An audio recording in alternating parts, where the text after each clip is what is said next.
We know that the preterm birth is higher in African Americans, but the question is why? Why is this? It's my community, you know, it's me, and it's my mother, it's my sister, it's my daughter.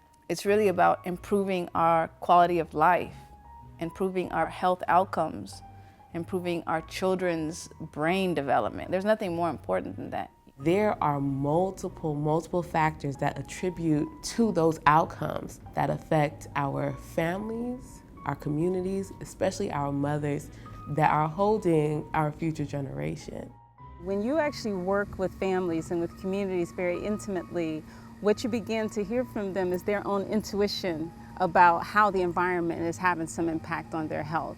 So they won't know the word microbiome, they won't think of it in terms of environmental health, but they may share concerns of, you know, why are all the waste dumps always located in the Black neighborhoods? If we can see that our decisions and our choices are affecting our health directly and our children's health directly, what are the changes we can make?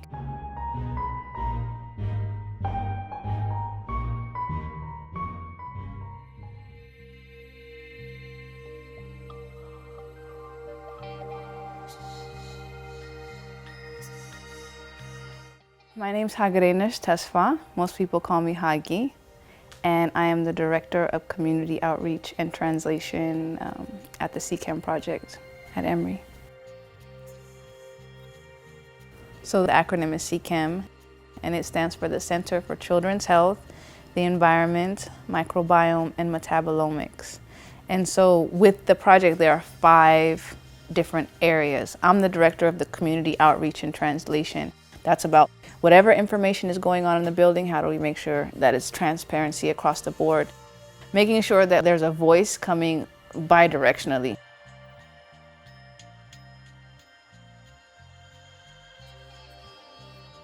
This project's not about your income level, about what neighborhood you live in. We know that Black babies are having poor prenatal outcomes. That means we're being born earlier than term, and the babies are being born smaller, you know, and so why is that?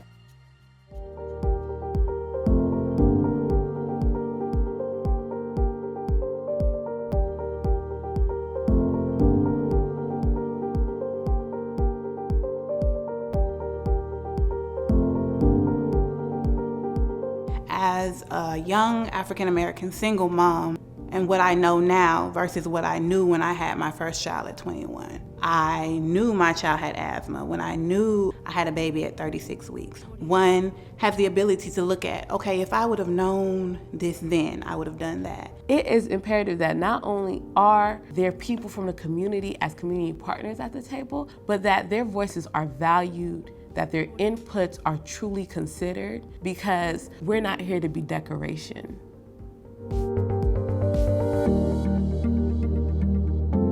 My name is Kamisha Muhammad. My role here is as patient services coordinator. So I do a lot of different things. I'm a doula, I'm a lactation counselor, and I am an advocate for women. I'm passionate because I read, I know a little bit about history, and we have always gotten the short end of the stick as far as Black people in general and Black women in particular, and especially in the healthcare field. And we were always made to serve other people without necessarily looking out for ourselves. So I'm an advocate for myself, and I want to be an advocate for other women and help them find their voice. We know that Black women that are babies are being born earlier, premature, and that they're born at lower birth weight. Have you all heard about that? You have? Do you guys have any idea, like, reasons that could be? Stress. Stress? What type of stress? Like stressing your body, as far as like you said, like not being in like good environments, like positive vibes and stuff like that. So I'm passionate about this particular work because we're talking about bringing forth the next generation. And we want that next generation, of course, to be better than the present. And the only way that I believe that we can do that is to bring them forth under better circumstances, you know, spiritually, mentally, and physically, and all of that. I'm a pediatric nurse practitioner, and I've worked in communities of color as a pediatric nurse for over 30 years. And I can tell you that the things I see, the differences in health among babies that are, living by highways, or even in communities where the parents are under so much stress because of poverty or crime. The way to keep them healthy and have a flourishing, beautiful childhood, the way we all hope our children will grow up, it's really hard to do in a poor environment. In our communities, there are food deserts, meaning that there's no grocery store. We only have like the corner convenience store type situation, and it doesn't always have the best food. So I think that's something that adds to the stress level, because if you're not eating well, your baby is not growing well, and that could possibly do harm developmentally to the baby and bring about early labor as well. So that's something that we have to be advocates for, having access to good food in our neighborhoods. Okay, well, welcome everyone. Thank you so much again for being here. I'm just so grateful that we have this opportunity and that you all showed up, because it's been in our minds for a minute. This program is good, one, because it aligns with what our missions and goals are. It's said that a community is as healthy as its children. Tell me about what you feed your pregnant body. I actually ate a whole watermelon by myself yesterday. But to be honest with you, I ate a whole watermelon by myself yesterday. Yeah. I'm not afraid to say it, because I'm hungry and my baby has to eat, and I have to eat too. Yeah. My grandma always taught me fruits and vegetables are the best thing for your baby. My concerns, is the food, what are they putting in my food? What are they, is this organic? Is this fresh? I feel like we need to do it ourselves, because that's the only way you know that it's not bad. Food sovereignty to me is having a hand in how your food is grown and having the ability to sustain yourself. If children and moms are not set up from the very beginning with having a sound environment, with having a healthy environment, then we're pretty much setting them up to fail. New moms, I think it's really, really important to keep in mind to take care of yourself. Get the best that you can possibly get. Equip yourself with the tools to be able to serve yourself and serve your child, and really consider your environment, really consider what you're watching, what you're putting into your body. It's important because it creates the setup for, not only for you, because you're being impressed upon, but for the baby that you're developing. That's the first thing that they're getting. And so that sets them up for their growth throughout life, what kind of human being they're gonna be. This space is called Awali, and Awali is the East African word that means the source. We cleared the space of about maybe 50 trees and then replanted about 30 or 40 fruit trees. And so this space here is utilized for people who are wanting to study agroecology from a veganic perspective. They can come in for 3 months at a time. It can be farmers in residences. It can also be exchange students from other countries who want to study these techniques. They come in, they get to work this space and also help with our urban farms in Atlanta. We cannot wait for politicians. We cannot wait for government officials. We cannot wait for corporations to decide the best way for food to be produced on planet Earth. We know it, we hold the wisdom's been passed down to us, and agroecology is the practice that we're going to use for developing healthy food.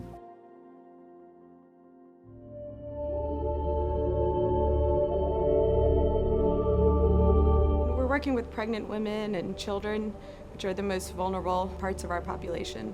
Their health is important to the overall well-being of our entire society.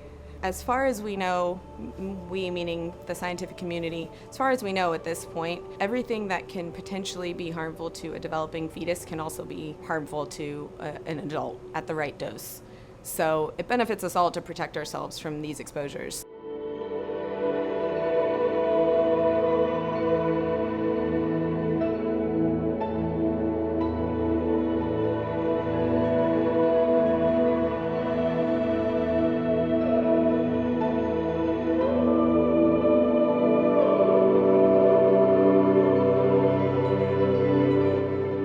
So usually for home visits, we first look at a list that we have of participants who are between 20 and 30 weeks pregnant, reach out to them, schedule a time and day that works for them. We go to the lab and we get our supplies. We have a cooler that collects the air.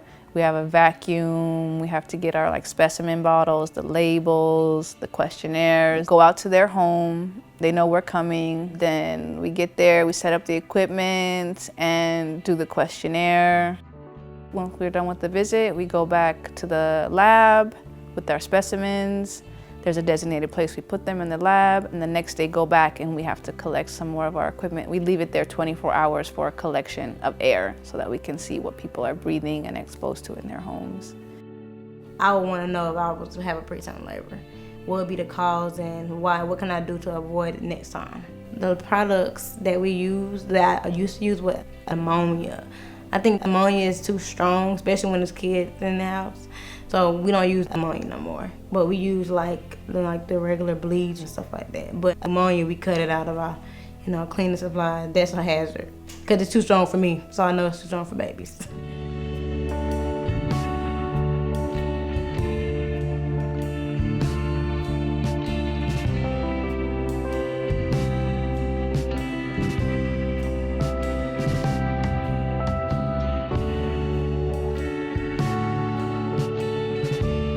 Children are born, their microbiome is populated by the mother's microbiome, primarily through vaginal birth and then through breast milk and then later foods and what's in their environment. And so if the microbiome is predicting our health, these first few years of life are so important while it's being established for our immunity and for our long-term health. Household hazards. Just off of saying that, does anything come to mind for anybody? What do you guys think about roach sprays, ant sprays? See, I can't use none of that because my kid's diagnosed with asthma. Okay. That's even in a cleaning spray too. Yeah. So how do you decide what to use? If you really look at the ingredients on the back of anything, you can see what's in it. If it's a paragraph full of chemicals, you probably don't want to buy that. As a people, as a brown, black people, there's something different about us. And we may be interpreting these chemicals, processing these chemicals in a way that's harming our future generations. And if that's the case, we need to understand that. I chose to be a part of this project because this is an opportunity to have an input on an infrastructure that's going to benefit our kids long term.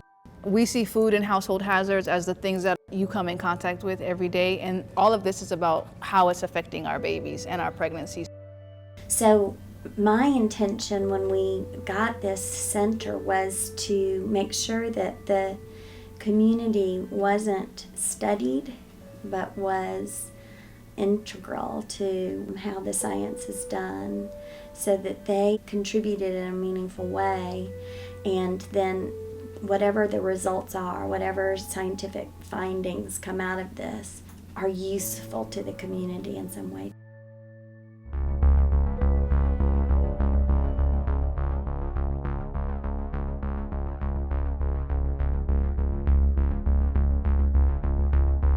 Everybody in the room, I personally sent an invite to because I not only respect you people as parents, but I respect the work that you do in the community. This is an opportunity to kind of figure out how we can plug some of the holes in the boats when dealing with kids, specifically infants. So environmental justice, what do we think that means? I think it's very important from an education standpoint. When you talk about environmental justice, a lot of times folks don't realize that it's really generational. Part of environmental justice is also education. Mm-hmm. Many of these populations are not educated about anything what we're talking about. It starts with education. Most schools in the area that you're talking about specifically do not have a social justice class. They don't have a political class. So if as a child you're not thinking about it, and think about their parents who didn't think about it, so it's a whole generations of people who haven't even considered these things that we're talking about. Mm-hmm. And so they're not going to fight because you don't even have, what is the reason to fight? The geographics of a metropolitan urban center dictate environmental justice. There's no grocery store in the Bluff. This is a large population of people that live in this quadrant of metropolitan Atlanta. There's no grocery store. You have to go to Walmart now in the West End, but there's no Kroger's, there's no Publix, there's no accessible food, if you will, that's considered quality in that large, massive part of metropolitan Atlanta. There's a lot of information out there, and I think it can be intimidating and it can be overwhelming to try to tease out what's important and what's not, and you can feel vulnerable and you can feel out of control, like you can't protect your environment entirely. There's a lot that you can do, and so participating in a study like this and doing your part to contribute to the knowledge base is valuable, and we've learned a lot over the years, and we continue to learn. And it's work like this, it takes everybody, it takes the community, it takes the researchers, it takes the funders, it takes the federal government, state, local governments, everybody to contribute and be working together to improve things.